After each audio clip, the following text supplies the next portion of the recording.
का सुनना है गौर से और इसे समझना है। इमरान खान साहब को 4.5 करोड़ लोगों से ज्यादा अवाम ने वोट डाला है, जिसकी पूरी दुनिया गवाहियां दे रही है। लोगों के पास फॉर्म 45 मौजूद है उनके घरों में। 4.5 करोड़ से ज्यादा अवाम ने वोट दिया। लेकिन 2 सेकंड के लिए अगर हम इस मुसल्लत रजीम की ही बात मान लें तो फिर भी करोड़ों लोगों ने इमरान खान को वोट दिया, जिसके उम्मीदवार आज नेशनल असेंबली के अंदर, पंजाब असेंबली और केपी के अंदर गवर्नमेंट है, जिसको ये फॉर्म 47 की हुकूमत भी तस्लीम करती है। अगर इसी को मान लिया जाए तो फिर भी करोड़ों लोगों ने इमरान खान को इलेक्ट किया है। लेकिन सवाल यह है कि पिछले 2 साल से वो शख्स कैद में है, उसके साथ किस तरह का गैर इंसानी सलूक किया जा रहा है। फिर अडियाला के सामने ये चंद अफराद क्यों होते हैं। आज से 1 हफ्ता पहले आधी रात को 8 डिग्री सेंटीग्रेड टेम्परेचर में उसकी बूढ़ी बुजुर्ग बहनों के ऊपर पानी फेंका गया और इतना तशद्दुद किया गया कि वो गिरी, कीचड़ के अंदर जाकर के वो गिरती रही। ये तमाम मनाजर पाकिस्तानियों ने देखे, लेकिन फिर भी ये पाकिस्तानी बाहर निकल करके क्यों नहीं आए। हैरान कुन मनाजर आप देखें, ये किसी टिकटॉकर के डेरे की वीडियो है। यहां पर 30,000 से ज्यादा खलकत जमा हुई भी है। अब ये लोग कहां से आए हैं, इसके पीछे टेक्निक क्या लगाई है इस टिकटॉकर ने, उसकी तफसीलात मैं आपको बताता हूं। लेकिन बहरहाल ये सवाल अपनी जगह मौजूद है कि टिकटॉकर के डेरे पर मीटअप के लिए 30,000 से ज्यादा लोग जमा हो गए। ये कोई शाहरुख खान भी नहीं है कि जिसे दुनिया जानती है, इसकी कोई मिलियंस ऑफ मिलियंस फॉलोअर्स भी नहीं है। 2 लाख फॉलोअर है टिकटॉक के ऊपर इस आदमी के। इतनी बड़ी आवाम क्यों जमा हो गई? क्योंकि इसने इस प्रोग्राम से कुछ दिन पहले वीडियोस बना के लोगों को यह कहा कि आप यहां पे आएं, मैं आपको कुरअंदाजी में इनाम दूंगा, मोटरसाइकिल, बैल, गाय, वॉशिंग मशीन, इस्त्री, ओवन, ये चीजें मैं आपको इनाम में दूंगा। और ये लोग बकरी लेने के लिए, गाय लेने के लिए, वॉशिंग मशीन लेने के लिए हजारों की तादाद में उसके डेरे पर जमा हो गए। फिर उसने इन्हें देगें दिखाई कि आप यहां पे आए, मैं आपको ये चावल और देगें आपको खिलाऊंगा। ये वहां पे जमा हो गए, इन्होंने वहां पे जाकर के नारे लगाए। आप अंदाजा लगाएं, 5300 अरब रुपया इनका लूट करके 2 साल में ले गए हैं। ये मैं नहीं कह रहा, ये IMF कह रहा है। 5300 5300 अरब रुपए की करप्शन करके ये निजाम मुल्क से बाहर लेके जा चुका है। ये अपने हक के लिए बाहर नहीं आते हैं। इनसे कोई पूछे भाई तुम्हारे पैसे लूट गए, ये इनसे लें अपने पैसे, ये आपका हक है, आपका माल है, ये नहीं आएंगे। लेकिन इन्हें मुफ्त में लॉटरी के अंदर घुमा करके कोई पर्ची नहीं, ये वहां पे आस उम्मीद से पहुंच जाए, शायद आज मोटरसाइकिल मिल जाए, बकरी मिल जाए।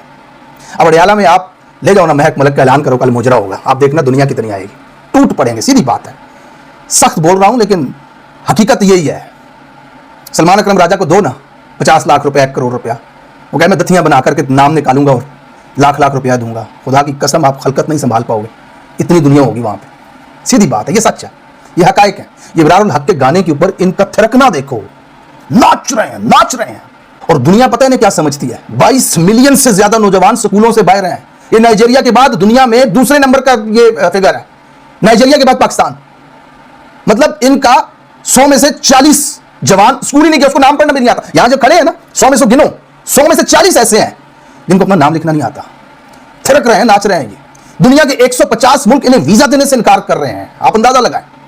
UAE ने कहा ये भीख मांगते हैं यहां पर आकर के, हमें वीजा नहीं देंगे। अनफॉर्चुनेटली हकीर तरीन कौम के नाम से जाने जाते हैं और नाच रहे हैं। यूनिवर्सिटीज के अंदर देखो, लड़कियों के सामने हजार रुपए का नोट पकड़ के नाच रहा है। ये तकलीफ हो रही है उन लोगों को जिन्होंने इस मुल्क के लिए कुर्बानियां दी, इस निजाम के साथ जो लड़ रहे हैं। वो रोज ये नारा लगाते हैं, हम निजाम बदलने आए हैं, आओ हमारे साथ चलो, हम इंसाफ लेने आए हैं, आओ हमारे साथ चलो। उनके नारे इनके कानों तक नहीं पहुंच रहे। इब्रारुल हक का गाना इनके कानों तक पहुंच रहा है, उसके ऊपर थिरक रहे हैं। 80 ट्रिलियन से 80 ट्रिलियन कितने होते हैं? 80 ट्रिलियन में सिफर कितने होते हैं पता है? यहां पे लिख दूं ना तो स्क्रीन पे पूरे नहीं आएंगे। 80 ट्रिलियन से ज्यादा इनके ऊपर कर्जा है।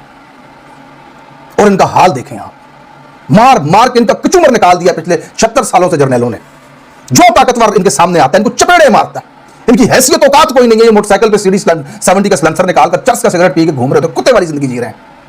प्राणों वाला आ जाए तो ये उसके डर से पुल से नीचे छलांग मार देते हैं कि नीचे ना कुचल दे। ये जिंदगी जी रहे हैं, अपने हक के लिए खड़े नहीं होना। शायद मैं ज्यादा ही कोई ओवर थिंक कर रहा हूं, या आप मेरे जैसे लोग जो इतना ज्यादा इन्वॉल्व हैं, इस जुल्म को रोज देखते हैं, इसके ऊपर बात करते हैं, तो हमको ज्यादा ही इमोशनल हो रहे हैं। शायद इन लोगों के लिए कोई इतना मसला नहीं है, लेकिन ये बहुत अनफॉर्चुनेट है। जिस शख्स ने अपनी जिंदगी का हर कदम मेरी और आपकी कामयाबी के लिए उठाया हो, इस मुल्क का साबिक वजीर है, घड़ी की चोरी में उसको अंदर रखा, घड़ी चोरी कर दी उसने। वो जो $1 बिलियन के चेक साइन करता हो वजीर आजम, अरबों रुपए की, वो घड़ी चोरी करेगा। उसकी बीवी को बेगुनाह बेकसूर जेल में रखा हुआ। इमरान रियाज बेचारा 6 महीने जेल के अंदर है। किसके लिए बोलता था? मेरे आपके लिए बोलता था ना, हक की बात करता था ना, पाकिस्तानियों के हकूक की बात, जो आप चाह रहे थे वही बात कर रहा था ना। आप मिलियंस की तादाद में उसे जाकर के लाइक दे रहे हैं, फॉलो कर रहे हैं उसको मिलियंस में, जो बात कर रहे हैं उसके साथ स्टैंड करते हैं, मतलब आपकी बात कर रहा था ना। वो 6 महीने गायब रहा, 15 बंदे नहीं जाकर के वहां खड़े होकर निकालो बाहर, किधर है? किधर रखा हुआ है इमरान रियाज को? कटो बार। इमरान खान देखें आज 2 साल से कैद। खुदा की कसम जिस दिन 1 लाख आदमी, सिर्फ 1 लाख आदमी पाकिस्तान के तरफ से इस्लामाबाद के अंदर एंटर हो गया ये बात लेकर के कि नाहक कैदी को जेल से बाहर निकाला जाए, उस दिन इमरान खान बाहर निकलेगा, उस दिन ये मुसलत निजाम यहां से भाग जाएगा। 1 लाख बंदा जिस दिन इस्लामाबाद के अंदर एंटर हो गया। लेकिन नहीं, जनरल मारता है, डर लगता है, उठता है। और तो और ये ट्विटर के ऊपर हम देखते हैं रोज सुबह शाम, अपने नाम का आईडी नहीं बना सकते भाई, डर लगता है। आज़ादी में जंगा फिर जितनी लड़ियां जानियां उतने मुंह देना पैंदा है, खड़ा होना पड़ता है। हाँ भाई ये सही है, यहाँ खड़े हैं, चलो ठीक है, देखा जाएगा जो होगा। प्रेशर होता है, बहुत बड़ा प्रेशर होता है। आम लोगों को खड़ा होना चाहिए। जिस लेवल के ऊपर पाकिस्तान का ये निज़ाम जा चुका है और जो कम्युनिटी, जो बेहूदगी इस वक्त कर रहा है पाकिस्तानियों के साथ, अनफॉर्चुनेटली इसके लिए तो अल्फाज भी कम पड़ते हैं। मेरे पास में स्पीचलेस हो जाता हूँ कि मैं कौन से अल्फाज में इसकी मजम्मत करूँ। मैं कहूँ क्या पाकिस्तानियों को इस जुल्म के बारे में? किसी की बहन बेटी के ऊपर ठंडी रात में पानी फेंक देना, निहत्ते बैठे हुए लोगों को उठा करके। वो पुलिस वाले क्या कर रहे हैं? कहते हैं ना कि ऊपर वाला ऑर्डर देता है, पुलिस वाले बेचारे मजदूर हैं, वो तो अपनी मजदूरी कर रहे हैं। मजदूर नहीं, इन्होंने जब पकड़े ना तहरीक इंसाफ के कारकुनान आज रात को, पता नहीं मैं वीलॉग में बात कर चुका हूँ कि नहीं, उन्होंने बिठा लिया सड़क पर, गंदी गालियां, माँ बहन की गालियां दे रहे हैं उनको। इनकी ऐसी की तैसी, इनकी मांग, इनको लिटाओ नीचे। और भाई तुमसे क्या मांगा? मुलाजम हो तुम, तनख्वाह लेते हो, उसके टैक्स के पैसों की मालिक है पाकिस्तान का, उसकी मर्जी वो जो हुकूमत से कहना चाहे मुतालबा कर रहे हैं। तुम कौन होते हो लिटाने वाले सड़क पे? तुम कौन होते हो उसकी बहन और मां को गाली देने वाले? ये बना दिया गया पाकिस्तान को। ये मुल्क है ही नहीं, यहां पे कोई दस्तूर, कोई निजाम है ही नहीं। बदमाश बैठा हुआ है और उसने बकरी बना के रखा हुआ है। हैरत की बात है, दुनिया के लिए मौज हैरान कुन है कि चंद गिने चुने लोग जो एक बंद कमरे में समा जाते हैं, उन्होंने 26 करोड़ को बकरी बना करके रखा हुआ है। बहुत अनफॉर्चुनेट है। Thank you so much for watching this vlog. मिलते हैं अपने अगले वीलॉग में, तब तक के लिए अल्लाह हाफिज।